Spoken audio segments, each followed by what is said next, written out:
Democracy Project has funded a lot of events and generated a lot of discussion here on campus. So of course, great thanks to him. I want to introduce and thank my great friend Tom Burke. Tom Burke, traveling a long distance from Chicago to be with us, braving a grand jury in subpoena to deliver this message on Ricardo Palmera and the situation in Colombia. So I'd like to start off with everyone giving a warm and open introduction to Tom Burke. Well, let's hear it for Tom Burke.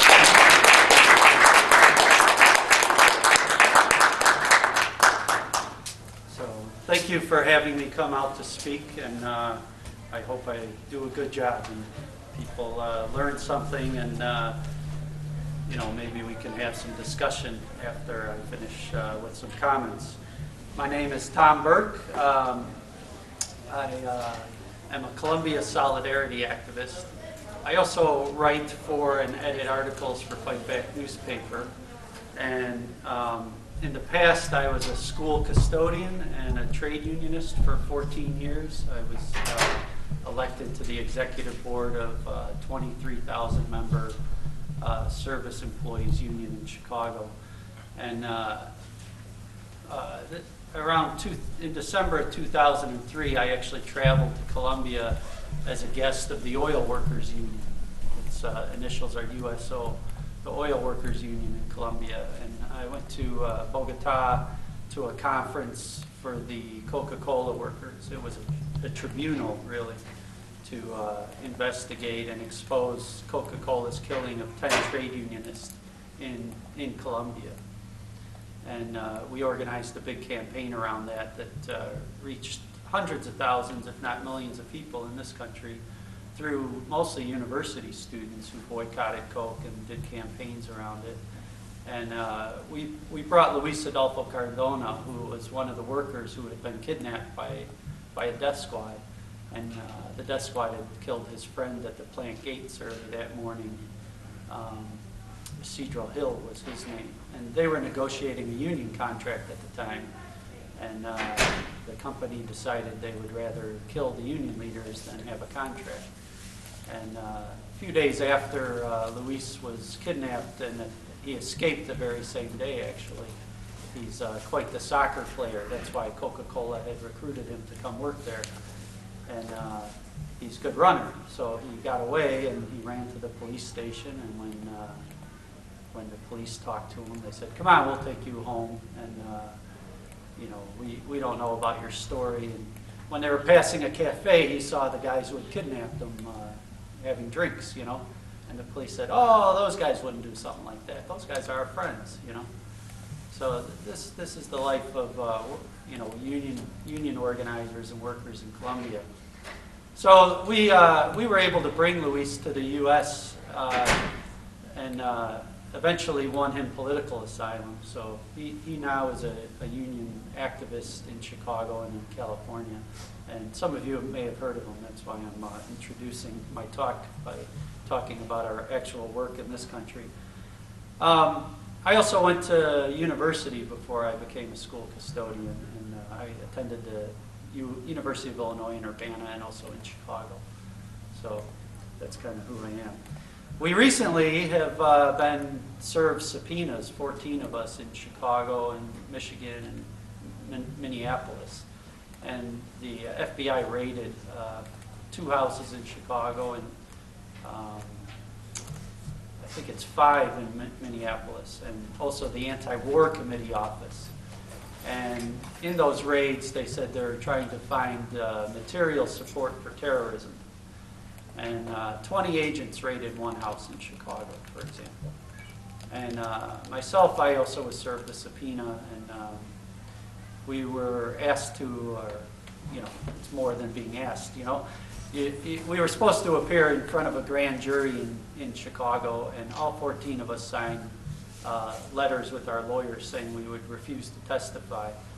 And I've learned a lot about grand juries in a few weeks. You know, it's kind of a secret process where, you know, there's no press allowed, there's no lawyer, you're not allowed to have a lawyer with you. And the U.S. prosecutors, you know, they're the ones who direct it. They choose all the jurors. There's no judge involved in the process. And when you go in that room, you're compelled to answer that prosecutor's questions. And if you say you don't want to, then they have to decide whether to withdraw the subpoenas, which is what they did in the current situation. Or they can offer people immunity, and then if you still say you don't want to testify, they put you in jail for the length of the grand jury. So that's put a lot of pressure on us. And it also means that for anti-war and international solidarity activists, that they're under sharp scrutiny from the FBI and the U.S. government. And not just the 14 people, but in response to it, there was a big movement of more than 60 cities held protests, and some were as big as 500 people in Chicago and Minneapolis. And so there's been a great response to that. But in terms of the talk I want to give here today, I am not allowed to talk about what I would usually talk about under the advice of lawyers. So I'm going to try to take care with what I say. We're not allowed to express our opinions as we would like to. You know, our free speech is being limited by this. And it may be that we have to also change the way we organize, which is, you know, the right to assemble is going to be affected by this case. And just to be clear, we think they want to put us in jail, you know, that they're going to say that, you know, because of our views and because of our organizing against war, all of us have one thing in common, is we all organized against the Republican National Convention protest in Minneapolis. And that's kind of one of the things that ties us all together. And you know, soon after we noticed that we were being asked more questions when we traveled and whatnot. So, you know, we think their goal is to kind of suppress the movement against war and also against international solidarity and things that people are doing now, you know, in many groups across the country. They're trying to criminalize it. So I'm a little limited in what I'm going to talk about today. I want to give kind of an overview about U.S. war and intervention in Colombia so people have some background. I'm going to assume some people don't know a whole lot. And Colombia is in the northern part of the cone of Latin America. So, you know, below Panama and north of most of the other countries. The situation is this. If you're in the White House and you're trying to figure out foreign policy, you probably have a very difficult job, because the empire that the U.S. has is in decline. And there's a lot of problems if you're an advisor in the White House trying to keep a lid on the people's movements and, you know, the governments that are progressive in the world that are making social change happen. And in Latin America, you know, they're facing a lot of popular movements, electoral movements, and other movements that are pushing the U.S. influence out of the region. So if you look at Venezuela with Chavez and his popularity in the government there, if you look at Bolivia, which also has a progressive government, you know, indigenous people have come to power through a process of both social movements and elections. The U.S. influence is being pushed out. And you can see it in things like the School of the Americas in Fort Benning, Georgia, where they train the militaries of Latin America and where many death squads and police death squads get trained. Many of these countries are not sending people there anymore because they know that that's where the coup makers within their systems arise from. You also see it economically, where there's attempts by these governments, including like Ecuador and Brazil, to diversify, maybe people would say South-South ties instead of ties between, you know, the European Union and the U.S. being the primary thing. They're building ties with China, you know, with other countries in the southern hemisphere of the world. So there's that economic process going on. And within Latin America, there's efforts to consolidate a bloc economically in opposition to the U.S. economic influence and domination of the region. So it's a situation where the U.S. is being pushed out of the region. And the U.S. doesn't want that. They want to dominate and rule the region, and they want their companies and corporations to be able to operate however they see fit, you know? So you have this struggle going on, and the U.S. is losing its grip. So the U.S. strategy in response to this is to make Colombia the centerpiece of their strategy, both politically, militarily, and economically. And so you see the country of Colombia gets the most U.S. military aid in the hemisphere. In the Middle East, it would be Israel that gets the most money, and they play a similar role in that region in relationship to the neighboring countries. And so Colombia is ground zero for the U.S. That's where they've staked their place, where they're going to try to, you know, prevent the changes happening in Latin America, and where they don't want to retreat from it. And the U.S. faces a problem with this, which is there's, you know, a strong movement in Colombia that resists the U.S. And so the U.S. is making a war in Colombia. And they've spent, including spending that's already been passed, about $8 billion in 10 years. It was called Plan Colombia, and now it seems to not really have a name anymore. But Plan Colombia was, you know, dreamed up by Clinton and Gore, and then carried forward by Bush. And now Obama, you know, is trying to grapple with how to continue, you know, the U.S. Presence in Colombia. So what does Plan Colombia consist of? Well, it mainly consists of military aid, but the U.S. doesn't just send money and weapons to the Colombian military. The U.S. has command and control, meaning the Southern Command run out of the Pentagon, that the general is in charge of what actually the war strategy is in Colombia. And so to reinforce that, there's, you know, 800 U.S. advisors, military advisors, who I've talked to, you know, Christian ministers who live and do human rights work in Colombia, and, you know, 2 of them have said they have actually seen U.S. advisors with Colombian troops on the streets in towns, you know, not just out in the countryside, but in towns where the war is more intense. So it's somewhat similar to the way advisors played a role in Vietnam. The other side of U.S. personnel is that there's military contracts, what people would commonly call mercenaries. You know, you're paid to go to war in another country. And there's 500 of those that are allowed by the U.S. Congress. And they play a number of roles too, some which are, you know, not described, but many of them fly the chemical fumigation runs in airplanes. Many of them use high-tech spy equipment from airplanes to see what is happening on the ground in the countryside of Colombia. And those are kind of the two roles for mercenaries that are public. So I want to talk about the way that the actual war gets carried out in terms of the U.S. intervention. One way is again through the chemical spraying of the countryside. And there's a well-known Colombian academic named Mondragon, and people should look at what he writes. He does a lot of interesting analysis. But what he has found is that the chemical spraying is mostly confined to the area where there's large numbers of peasants with small holdings and where the rebels have a presence. And that the areas that are largely left alone are the large land ownings of the very, very wealthy, and they grow the same crops, you know. And when I say crops, you can imagine besides, you know, food for sustenance, people are growing poppy and growing coca plants. And that's one of the largest agricultural exports out of the country. And there's huge, you know, drug gangs and cartels that are making a big profit out of this. It's not like a secret.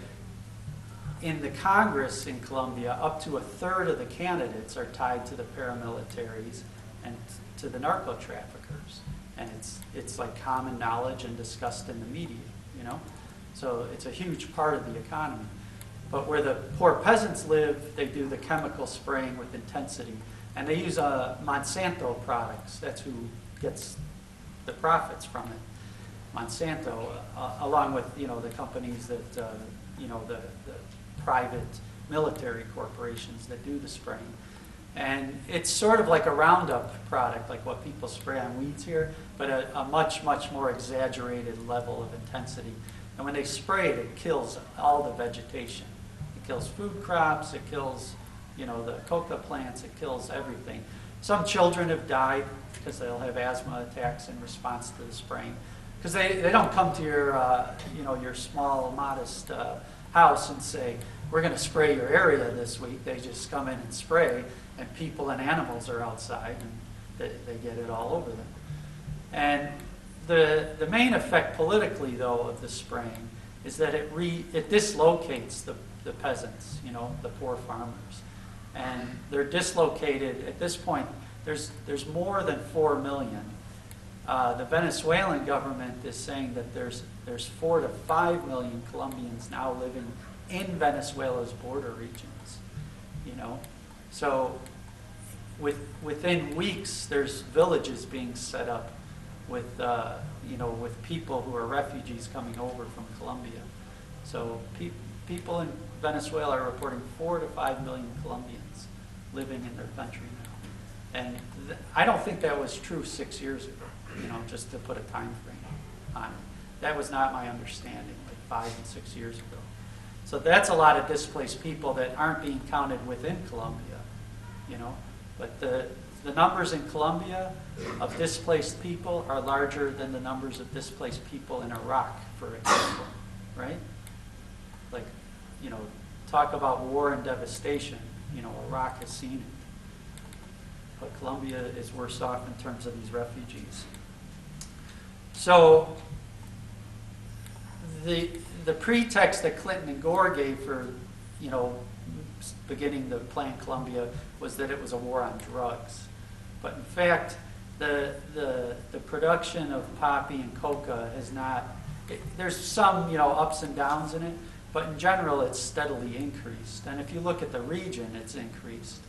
At the end of the Bush, you know, presidency, they claimed that Plan Colombia was having an effect because the price of cocaine in the U.S. had risen, meaning there was less supply coming into the U.S. So trying to claim that they were doing a good job of stopping the inflow of drugs. But what actually was happening is that because the euro was stronger versus the dollar, that the cartels were shipping more to Europe to make more profit. And so there's been no impact on any level according to what the U.S. government itself says. And I encourage people to look at that and think about it. And we need another approach to things, you know. The other aspect that is very important to the U.S. strategy and kind of holding the lid on the boiling pot of Colombia is death squads and paramilitaries. And under Plan Colombia, they ballooned the numbers of paramilitaries, you know. They went from thousands to like tens of thousands, you know. And Colombia in the 70s had the worst human rights record for a military in our hemisphere, right? And so the U.S. helped the military to clean its act up by creating paramilitaries who they could run and control. And when I was in Colombia in 2003, every single week, 3 trade unionists were being murdered by death squads. They come out their front door, they might be murdered. They go to work, you know, 4,000 were killed in the banana fields, trade unionists, you know. And we're not talking just about leaders, you know. We're talking about workers who belong to the union and are proud of it, you know. So, you know, they would be shot dead at work, like at Isidro Hill, at the Coca-Cola plant, wherever they could be kind of out in the open, you know. And sometimes they would break in their homes and kill them, you know, in front of their families. So at that time, it was 3 a week. I went to the city of Barranca Bermeja, which you would say is like the size of, say, Milwaukee, you know, and it's an oil refinery city. And 800 and something people were killed the year that I visited there. I visited in December, so they had the statistics for the end of the year. And these were trade unionists. There's a group called the Popular Feminist Organization, like a women's community group. They were killed. They killed a young man who had long hair because they said he was effeminate, you know. So it's like social cleansing as well as political. You know, anyone who's like outside what they consider a conservative norm is a target, you know. So, you know, could you imagine if Salt Lake City had 800 community organizers and trade unionists and student activists killed in 1 year? You know, it's kind of incredible, you know. So that's the type of repression that the U.S. is funding. I want to talk about two of the kind of bigger examples of, you know, scandals, you know, in the Colombian military. And one was this false positive scandal that began to come out in the open about 2 years ago. 24 officers, including a general of the Colombian military, had to resign. The reason they had to resign is this is what they were doing. They would take trucks to poor neighborhoods, you know, dressed in civilian clothes, and they would recruit mostly young men who were unemployed, you know. Go to the poorest area, people want jobs, say, I got a job for you out in this other town or out in the countryside. Why don't you come with me? It's guaranteed, you know. And the implication is it would be a job in the coca industry, you know. A lot of the processing plants exist right on the outskirts of cities, you know. And people in the government are well aware of this, you know. But that's where the leaf gets converted into, you know, the product that they ship, you know, to the U.S. in planes and submarines and however else they do it. So these young men would sign up and go off in the trucks, and then they would be taken to the countryside and they would be executed and dressed in guerrilla uniforms and counted as war dead, you know. And most people here are younger than me. I was just a kid during the Vietnam War, but that's the kind of thing that the U.S. military did in Vietnam. They wanted body counts, you know. And how do you prove that you're winning the war? You show dead bodies, you know.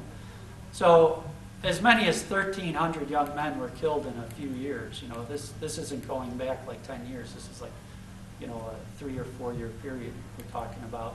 And I would suspect, you know, the numbers, I would suspect they're probably much higher. But there's 1,300 that the government is saying they can account for. And, you know, why would these officers do it? Well, one reason is they would get promotions, they would get days off, and they would get more pay for showing that they were fighting the guerrilla war and that they were having success. So there's all these families in urban poor areas that have lost their sons to this. So you would think someone should go to jail for this, right? Well, they did go to jail for 90 days, the Colombian officers. But the Colombian prosecutors forgot to file the paperwork to actually prosecute them. And so they've all been released. And they're all just walking around. And there's an important point about the Colombian justice system, which is the U.S. funds and has an oversight. I'm not sure what you would call it, but you know, they have like advisors. You know, they are advisors to the judicial system in Colombia. And it doesn't mean that all the judges in Colombia do what the U.S. tells them to do. But, you know, they're trying to establish, you know, processes that, you know, the U.S. is one of the determiners of how the court system and the prison systems work. There's also in the prison systems now U.S. advisors, and the U.S. is helping them to construct more prisons and pay for that. And so the intervention is not just military. It comes in many different forms. And it's your tax money or you know, your neighbor's tax money, your family's tax money that pays for all of this. So the false positive scandal, on the one hand, it's good that it was exposed, but what a terrible story, and it's our tax money that's behind it. The second one is something that was revealed this summer. There's a Colombian military base called La Macarena, and next to this military base, they found a pit of 2,000 bodies, right? And so they're not exactly sure because they have to identify the bodies, but it appears that people were taken to the military base, mostly social activists and rural peasant organizers. the bodies show signs of torture and execution. And so, just like as if it was human garbage, they filled up a pit with 2,000 people, 2,000 Colombians. And there's no doubt that it's the result of the military base next door, But we'll see if anyone gets prosecuted for that either. Again, this is the way the war is being conducted. It's in the control and the command of U.S. generals and the Pentagon, and they know what's going on. It's not a mystery to them. So I want to talk about the U.S. corporations, and then we'll kind of move towards Ricardo Palmera's case. I talked about Coca-Cola, and people can read about that on the internet. There's also the Drummond Coal Company down in Alabama, which shut down all its operations, save I think one in the Appalachian areas of the U.S., and they bought up coal mines in Colombia. I think they ship 24 million tons a year. It's an incredible amount, and they've made incredible profits from it because the price of coal has risen like 2 and 3 times since they started their operations. But they had dealt with the unions there, the coal miners' unions, by simply killing the leaders, And I printed off a declaration of a guy who worked for Colombian intelligence who wasn't allowed to testify in a court case in Alabama by a Bush-appointed judge. But if anyone cares to read this later, it's incredible. Because he was at the meetings where the paramilitary made deals with the corporate leaders of the Drummond Coal Company, the Colombian officials of the company, to kill the union leaders. He was in on the conversations. He saw it's estimated at $200,000, but he saw the suitcase of money go, to the guy who was going to go deal with the death squad. So if anyone wants to look at that, I'll leave it right here. But what they did is the coal miners go to work on buses, small buses. So they stopped one of the buses with the president and vice president of the union. They took him off the bus. They executed him right in front of everyone on the buses and dumped his body. The other guy, they dragged out into the bushes, and people said they heard the shots that killed him, and they found his body the next day. So the next brave trade unionist steps up, and he's executed as well, And that's what's happened to the union movement for more than 20 years now in Colombia. So it's not surprising unions only represent like 5% of workers. When I visited, they represented 8%. That's just 7 years ago, but it's steadily declining.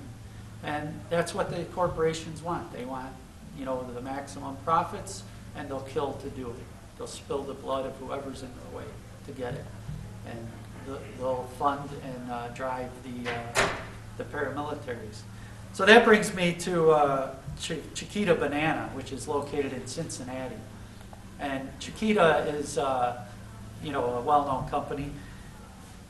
What Chiquita did is they were running the AUC, that's the paramilitary kind of umbrella group in Colombia.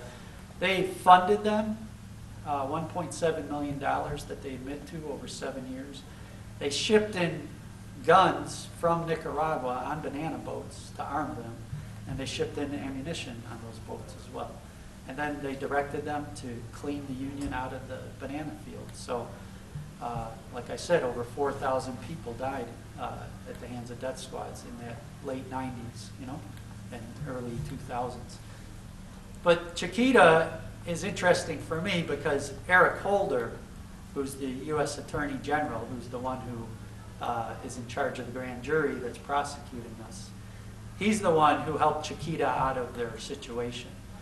And so Chiquita approached him to say, we've been doing wrong and we need to extract ourselves from it. Before they did that, they made sure that they had sold off all their holdings in Colombia. so they couldn't be, charged in court with something connected to that, and they could take those profits and invest them somewhere else. So they knew what they were going to do. And what Holder did is he arranged for them to pay $25 million in a fine, not to the families of the dead Colombians. That $25 million went to the U.S. government, and that's what justice means in our system. There's lawyers working in Colombia to try to sue Chiquita, but nothing's come to fruition yet. And that's, the popular view in Colombia is you can't get justice in Colombia, you can't get justice in the U.S. either. And so Chiquita doesn't have a single corporate official who faced a trial. There's 4,000 dead and nobody's gone to jail for the crime. And this is a special word that I learned in Colombia, impunity. The state and the corporations, they act with impunity. There is no law that's applied to them. They get off free. So I'm going to speak briefly about Ricardo Palmera, maybe people will have things to say about that. Palmera, in the court case when we went to Washington, D.C., we got to hear his testimony, and we couldn't attend every day of the 4 trials he faced, but we learned a lot just by listening to his testimony and the testimony of officials from the Colombian government and from the military and from the FBI and other kind of players in the court trials. Palmera was traveling through Ecuador when U.S. intelligence and Colombian intelligence seized him off the streets in Quito. And the Ecuadorian government said, who at the time were very tight with the U.S. government, they said, well, you can't just arrest people in our country, So they handed him over and took him back. And then they extradited him to the United States. What came out in the trials was that there was a UN official that the U.S. wouldn't allow to testify on Palmera's behalf. And he sat in the audience, so we talked to him. What happened was he was at meetings where Palmera and the Colombian government made an agreement that he could have safe passage to go talk to Kofi Annan's aides in the UN to try to construct and resurrect a peace process in Colombia. And instead, they, did a dirty move on him, and he ended up in prison in Washington, D.C. So then he faced 4 trials. 5 charges on terrorism and 5 charges on drug charges, narco-trafficking charges. The first trial ended in a hung jury, and the Judge Hogan, ruled that nobody was allowed to interview the jurors. Not the press, not the prosecutor, not the defense attorneys, and nobody. But then he allowed the prosecutor to go interview the jury foreperson, a woman. And that was clearly in violation of his own ruling. So we showed up for the beginning of the second trial, we being, about 17 or 18 activists from many different states across the U.S. And lo and behold, the defense made a move that the judge needed to step down from the case because they were cheating, Him and the prosecutor were cheating. And so we're the people that talk to the press about this because, Palmera is held in solitary confinement. The press isn't allowed to interview him. So we played the role of saying, well, we're Americans who have a right to voice our opinions, and that's what we did. And the judge even talked about our right to do that because there were maneuvers to try to say that our protests were a form of jury tampering. The prosecutor tried to enter that into the court case and even put some of our protest flyers into the trial process. And so even at that point, we started to get nervous about, well, what are our rights within this? But the judge was good about clarifying, they have a right to protest. And, we even protested at a doorway that we thought was the main entrance, but it was not. The main entrance was on the other side of the building, and that's where the jurors went in. So it was very clear we were not trying to interfere with the trial, except to express our opinions outside of it. So that trial ended with that Judge Hogan having to recuse himself and And so Judge Lambert took over. So that trial, the scope of it was much limited from the first trial. Now you're talking about Palmera wanted to have 2 witnesses. One is a woman who now lives in Sweden, who's a local elected official, a politician to like a city council. And they wouldn't allow her to testify. Her life and story paralleled Ricardo Palmera's when they were doing open legal political work with the Patriotic Union, which was an electoral movement. The Patriotic Union in the 1980s had 4,000 members killed by death squads over about a 7-year period. So these are people running for political office, city councilors, mayors, representatives in Congress, senators, presidential and vice presidential candidates. The presidential and vice presidential candidates executed on the streets, countless people, probably like many of us, who would go out doing electoral work, putting up flyers, going door to door. 4,000 people executed who were members of that political party. When Imelda Daza Cotes, the woman who wanted to testify at Palmera's trial, came home one evening, there was a funeral wreath nailed to her door. And they said, "We want to welcome you to your funeral." That's what it said. So she decided to leave. She didn't think there was any other option for her.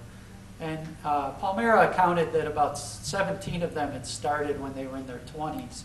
And professionals, college professors, lawyers, medical people, that they had started a group called Common Cause based on kind of European social democracy views, And of those, the only 2 left alive are him and Imelda, is what he testified.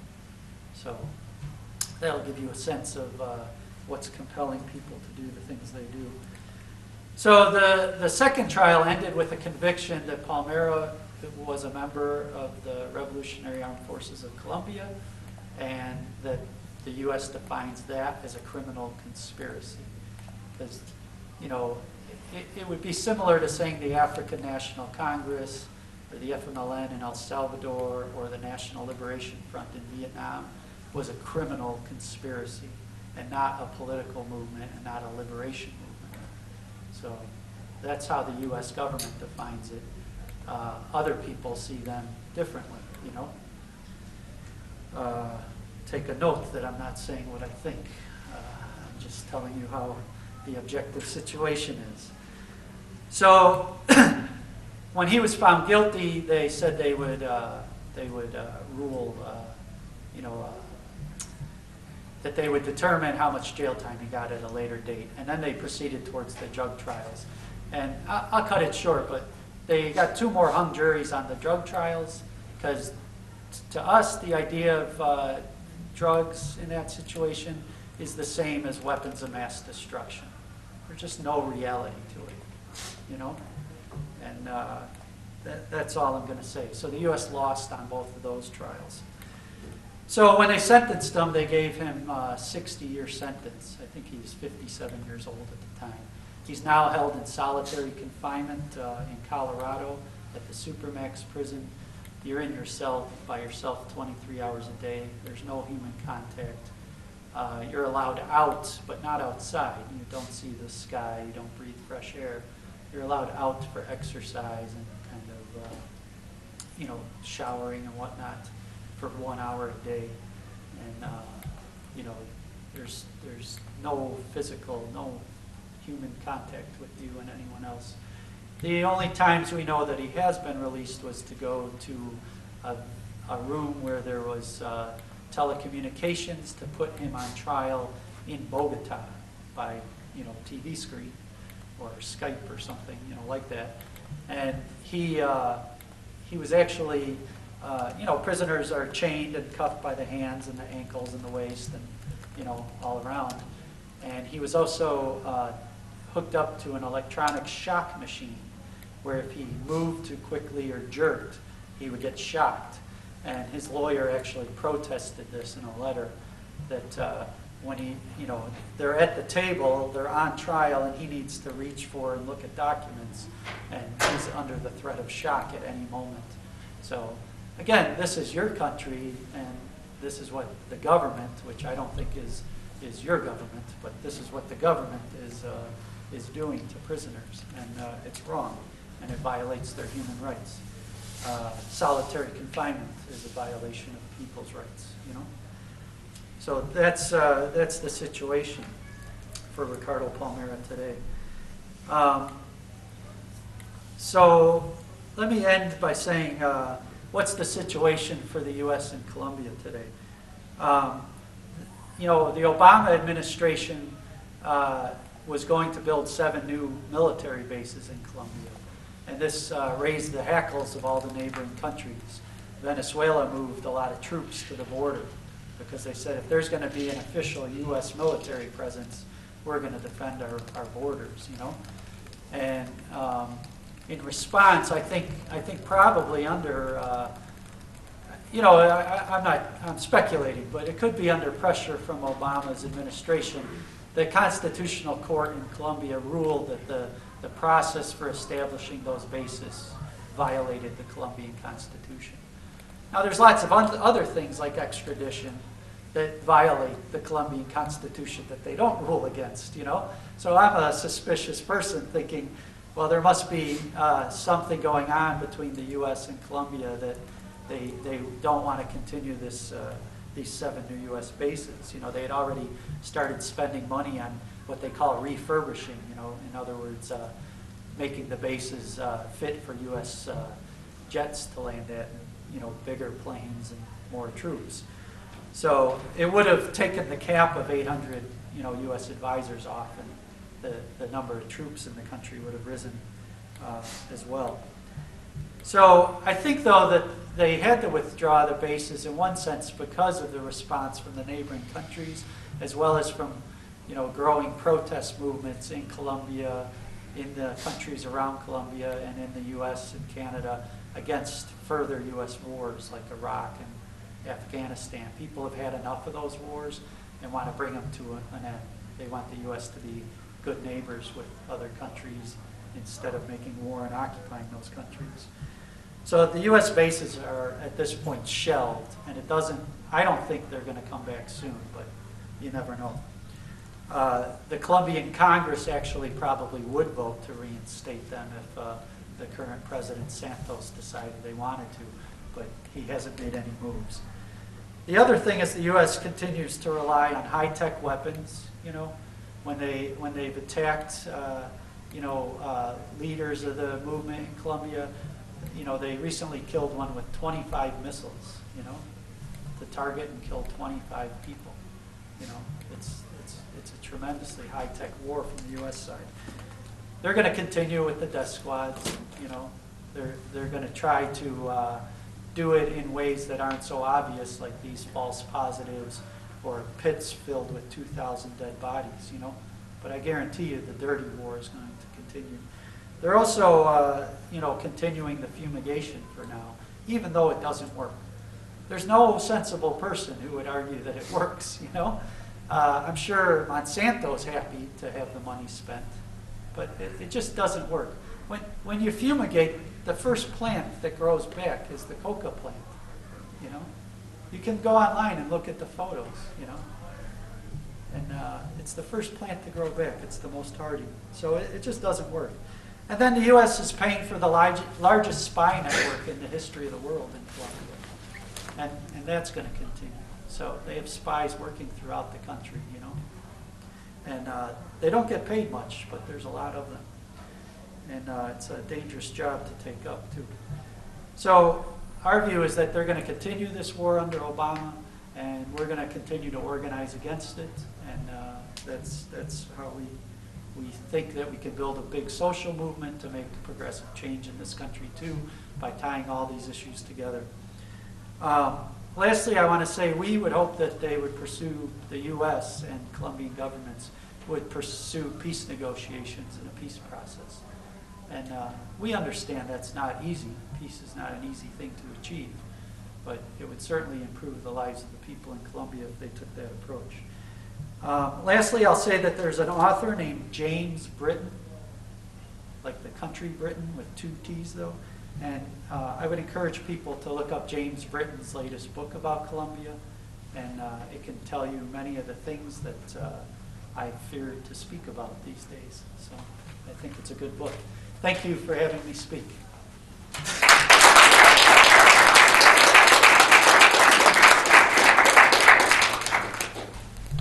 I'll just ask people to be careful what they say, you know. So I thought it was interesting when you were talking about how the fumigation targets primarily rebel-controlled areas as well as places with small peasant land holdings. And from what I understand from Britain's book, Columbia has some of the most concentrated land ownership in the whole hemisphere. So, I mean, do the larger land holdings, do they also grow coca as well? I mean, how do they justify targeting the smaller land holdings? Yes, and they justify it by not exposing it, you know. They don't talk about it in the press, and, you know, it's really a war strategy, not a counter-drug strategy. And that's what it comes down to. You said plain Columbia. What spelling of the word plan is it? Is it like plain and simple or? Plan, P-L-A-N. Oh, plan. Yeah, I got a Chicago accent, so. I'll bring that up for you. Plan, all right. You know, not that your average American thinks a whole lot about Columbia at all, but when it does come up, it seems like your average American characterizes the conflict going on as a matter of drug trafficking and terrorist actions by groups like the FARC. Could you address maybe more political realities in that? Well, you know, the roots of the conflict go back, you know, many decades, and there was a period of violencia, the violence period that came after World War II. A progressive president was assassinated, and it led to a civil war where the conservatives and the liberals went to war against each other. And aligning themselves with the liberals were the Communist Party and other kind of leftist and, you know, workers and peasants movements, you know, that were radical. And, you know, that conflict killed up to 500,000 people, you know. You know, there's different numbers put out, but up to 500,000 people died in the 50s due to that conflict. And it's out of that the movements continued, you know. And movements have their ups and downs or ebbs and flows, but you know, in the countryside you had, you know, masses of poor farmers and peasants who, you know, were organizing themselves into autonomous communities, and even the idea of autonomous republics came up that would actually divide Columbia up into smaller countries, but you know, that was an idea that's time has passed too. So the Civil War is as old as I am. It's older actually, and you know, it has similarities to other you know, conflicts in other Latin American countries where you've had a small oligarchy, you know, with you know, maybe a few dozen ruling families that are extremely rich and powerful, and then you have the masses of people in the cities, and then even more in the countryside. So the conflict exists because of class, and you know, there's peasants and workers, and then there's small rich elite that the U.S. is backing up with weapons and Black Hawk helicopters and missiles and satellites and, you know, chemical fumigation and death squads. You know, the U.S. is on the wrong side. They're not on the side of the people. If Ricardo Palmera was released, how much would that affect change in issue? What's the issue, please? Just the relationship between the U.S. and Colombia and whatnot. You know, some of the there's a Senator Piedad Cordoba who she's tried to pursue peace processes and talk with the U.S. government she has talked with the U.S. government. She attended the trials of Ricardo Palmera, and she's also tried to talk with other governments in the region as well as with her own government. And she was recently removed from office, and she won't be allowed to be part of political life for, I think, at least 18 years. And Piedad Cordoba, who, you know, she would represent like a loyal opposition within the Colombian government, you know. She's a reformer. But they couldn't even stand to have her talking with the Ricardo Palmera's group, and you know, there's no avenues that are open to having a peace process right now, and it seems like they're closing those avenues, you know. And really, if you know, if the loyal opposition in the Senate is disbarred, you know, from being in office, I think there's a closing that's happening. And I think the repression of our voices here and our movement here is also a part of that closing.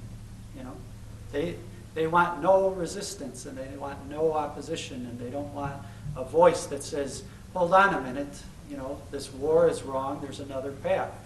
Peace negotiations could be a path to social change, you know, but they don't want that. So they're actually turning up the heat on the boiling pot, you know, and eventually, you know, what will happen to the lid on the pot. You mentioned Coke, Chiquita, and Monsanto. Are there any other type of foreign interests, be it U.S. or be it European interests, that are influencing politics in Colombia? There are. There's, you know, there's big oil. There's Occidental. There's emeralds and diamond mines in Colombia. I'll tell you, besides bananas, something you could see at the local store, there's the flower industry, you know, and efforts to organize unions amongst, mostly amongst women workers in, you know, the hothouse flower industry. They're attacked and repressed as well, you know. Religious groups in the U.S. were recently touring a woman who's under death threat for trying to organize a union. You know. So there's a lot of extraction of raw materials industries. There's not a lot of industrial development happening in Colombia. You know, there's not like big industrial areas like many other countries, you know. And if you look at the economic plan for the country, you know, in other countries they're grappling with how to domestically develop industries, you know, like metal industries in Venezuela next door, or you know, change the agricultural industries in Bolivia away from drugs. The governments and, you know, companies that are domestic are trying to grapple with how to do that with some success, you know. But in Colombia, there's no motion towards that because the oligarchy, you know, the families that rule the country, they have no interest in playing with, you know, the profit-making industries they have, you know. And, you know, you can imagine how much drug profits there are, you know. But just to say, the biggest drug profits are in the U.S. That's where the biggest chunk of profits gets taken out of the whole narco-trafficking scheme, you know. It's rich people in the U.S. who make the most profit from drugs. So. Yeah, with the recent WikiLeaks sort of revelations that's going on in places like Afghanistan and Iraq, it seems like there's a lot of talk of this Leahy piece of legislation which permits us to not fund that. Do you think that that would apply to Colombia? To not fund what? Sorry. To not fund, say, like those other military organizations or something along this. I mean, are you familiar with it at all? Or I am. Could you maybe speak to that? Yeah, the problem is they don't enforce it, you know? Like, it's like a patchwork thing. The problem is the U.S. intervention, right? And the U.S. are the ones making the war happen. And the U.S., in concert with the Colombian government, are the ones shutting down any avenues to peace processes, you know? And when a country starts kicking out popular senators out of the government, you know, because they have a voice that doesn't fit the, you know, the administration's voice, you know, you're really seeing the closing of the parameters of political discussion and what people can do.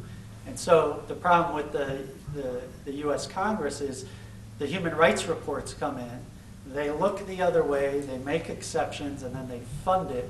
And okay, you shut down the funding to this military base, and you move it to another part of the country to do the same exact program, you know. The false positive scandal, you know, that's only 3 years ago.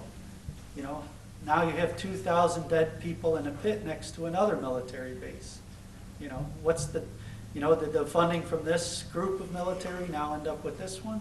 I don't, you know, the problem is the big picture, not the piecemeal, oh, you've behaved badly, we'll make you resign from the military, we'll let you out of jail with the, you know, all the freedoms of everyone else in 90 days and give you jobs with military and police contracting companies at a higher salary than you made in the military. And, you know, we just will shut down this and open up a new one. That's what the U.S. strategy does. It's completely ineffective.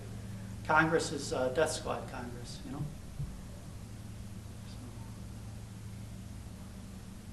So. Anyone else? Other views, maybe? We're from Colombia, and we lived there for 18 years, right? We know the situation, and before it was like that, it was very dangerous, it was a lot of kidnapping, murders, but now I think it has changed a little bit now. Like before we couldn't travel around the country, it was kind of dangerous. Now we can travel around the country, we can do things that before it was difficult for us, but I think the situation has changed. They have like eliminated some of the heads of FARC, so now it's still a lot of corruption, but it's not that dangerous now. The country is, I think it's getting better little by little. I think it depends who you are and where you live in Colombia. Yeah, I agree for the middle classes in the cities, and especially for the upper classes, whether they're in the city or the countryside, life has improved and is less dangerous. But I think, you know, for those 4 or 5 million people displaced peasants who now live, you know, they're on the move, you know, they don't have stable lives, their children don't have education, they don't have health care that's stable, you know, they have to search hard for health care. You know, those people's lives are in very difficult times. And then if you look at the actual war reports that come out, I actually would argue the war has intensified, and there's more military and police being killed now than there was 10 years ago. And I also think it's probably true for peasants and for the rebels that, you know, the war is very much more intensified for them. So I think it depends who you are, you know. So. Do you think this will continue, like, how long? You know, I like to be optimistic, and, you know, I would welcome that there would be some process to move towards, you know, a peace process and move towards a system. You know, we can look at peace processes like in South Africa or Ireland or El Salvador, you know, where the war was actually brought to an end because all the, you know, the antagonists in the war sat down and talked and kind of built a process, you know. Not to say they all agreed, right? But they built a process to end the wars. And, you know, I don't see any movement towards that now. I just see a hardening by the U.S. to pursue. It seems like the U.S. thinks they can win the war, and I don't believe that. I think that the war can continue for decades. It's you know, I'm 46. It's 46 years old. You know, and that's a long time. You know, that's 2 and 3 generations. So I want to be an optimistic person, but I think that the U.S. government has a lot of say, and that patriotic Colombians should think about how to move their country out of the war, and to do that they have to say to the U.S., we want the U.S. to end its control and domination of both the war and the general situation. So I think Colombians can change it and bring peace to Colombia, you know, even more so than activists in the U.S. can do it, you know. We should do it too, you know. It's really our responsibility to try to bring peace to the rest of the world. And the reason why is because our government's often the one making the wars, you know. You know, you look at the failure of the war by the U.S. in Afghanistan, you know. Now they're finally having secret talks with the Taliban. It's being reported in the paper this week, you know. The people they say are the arch terrorists of the world, they're sitting down and talking to them. And why is that? Well, because the U.S. is losing, and they need to find a way out, you know. Maybe they can talk, and the U.S. can talk in Colombia, or promote that the government talk and make negotiations. But not just the government, you know. They should have unions and churches and community groups and political parties, all part of a process. And I don't think it's easy, but it can be done, you know. In the back again, and then oh, sorry. Friend. You mentioned, you compared Colombia's situation to that of Israel earlier, and there's sort of this tripartite of imperialist powers going around. I mean, there's other ones outside of this too, but like Israel, Colombia, the United States. I was wondering if you'd comment maybe on how you see Arabi fitting into the investigation of the Gaza Flotilla massacre that happened this year. Like he was headed up to investigate that. It was sort of how it's. Uribe? Yeah, Uribe. Investigating the flotilla? Yes. Oh, it's an outrage that he would investigate anything, right. You know. You know, Uribe's the death squad president, you know. And, you know, Israeli special forces have trained people in Colombia in death squads, you know. And if you go and, you know, when I went to the oil refinery for a protest at 6 in the morning, there were 5,000 oil workers outside the refinery to protest the free trade agreement that was being proposed by the U.S. And this is at the Ecopetrol, the national oil company, which workers and unions in the 1950s were able to maneuver and create enough pressure for the Colombian government to create a national oil company, you know. That they wanted the patrimony, the profits from the national oil company to go towards social projects of schools, healthcare, you know, good government that would help small businesses and build community, you know. And it did that in some ways, you know. Like on the one hand, the unions are under intense attack. But when you have people starting work at 7 in the morning and you call a rally at 6 o'clock, and they all show up, every worker showed up for work an hour early, that's a powerful union. That's an organized force of people who know what's in their own interest. But when we went to the gates, I walked with the officials, you know, the leaders of the union to the gates. On one side there were riot police, you know. And the workers weren't going to riot, you know, but shields and batons were out, you know.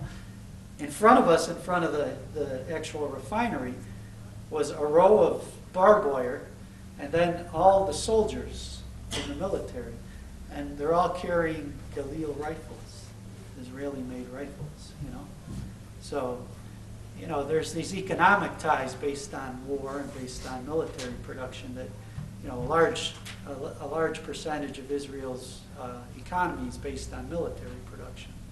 So countries like Colombia are getting funding from U.S. tax dollars and then spending it on Israeli military goods, and then they're taking, you know, Mossad and, you know, other trainers from the Israeli military.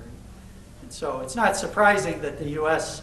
would, you know, I'll say thumb their nose at the rest of the world by making sure Uribe is appointed to investigate a flotilla that clearly attacked civilians trying to send aid to Palestinian movements.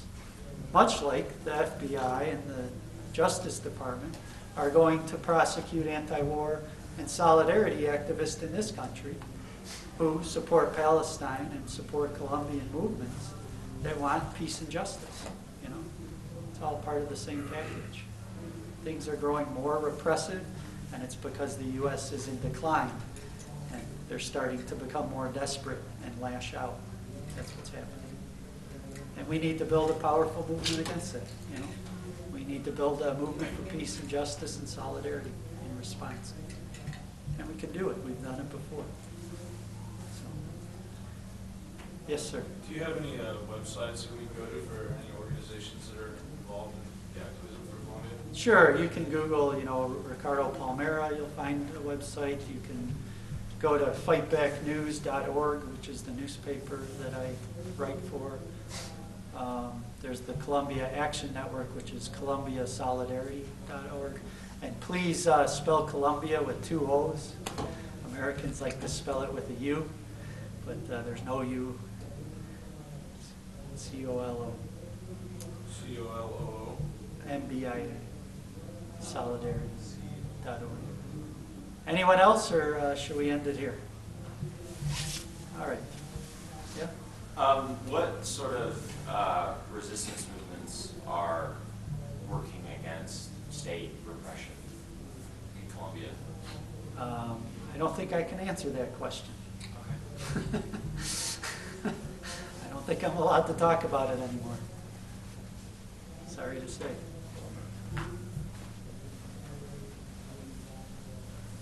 Yes, sir. One last question, and I don't know if you maybe know enough about the specifics of the particular issue I'm going to talk about, so if you can't respond to it adequately, then just feel free to push aside my question. But recently, maybe about 2 or 3 years ago, there was,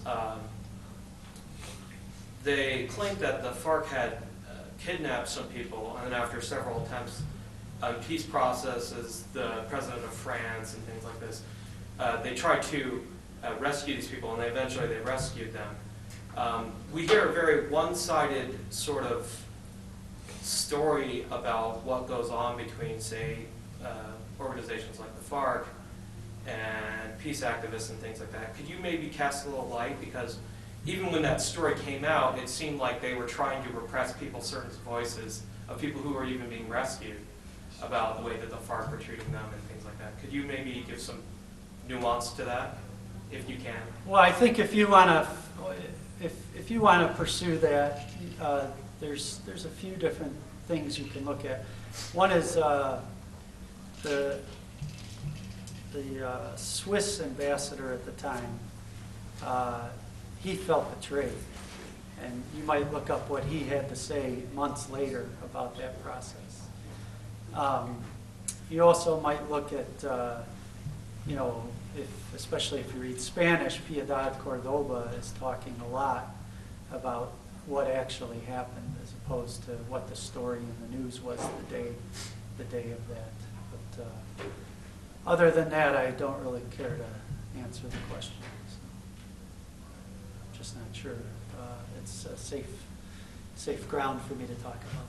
So anyway, I'll just say thank you to people for coming. I'll give a pitch that the School of the Americas is having a protest around October 20th and 21st in Fort Benning, Georgia. It's a you know, kind of faith-based religious protest, but there's lots of people there with all kinds of faiths and opinions, and it's very interesting to see what the movement is like. Plus, it's in the South, and so you get to see like what activists in the South are like and talk with them. And I think there would be some similarities between being an activist in Utah and an activist in the South. Not the same, but similarities that would be interesting to talk to people about. And you know, that School of the Americas is in decline, and it's another sign of where the U.S. empire is at. You know, Venezuela won't send anyone there anymore, and neither will, I think, Evo Morales in Bolivia and Ecuador and maybe El Salvador. You know, so things are changing in Latin America, and we hope to be part of that wave of change. So thank you for listening to me.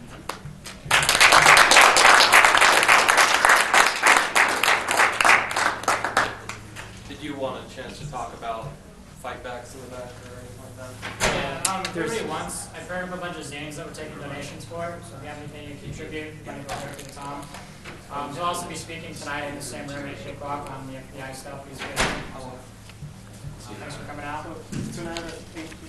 Yeah, 8 o'clock, I'm going to talk about the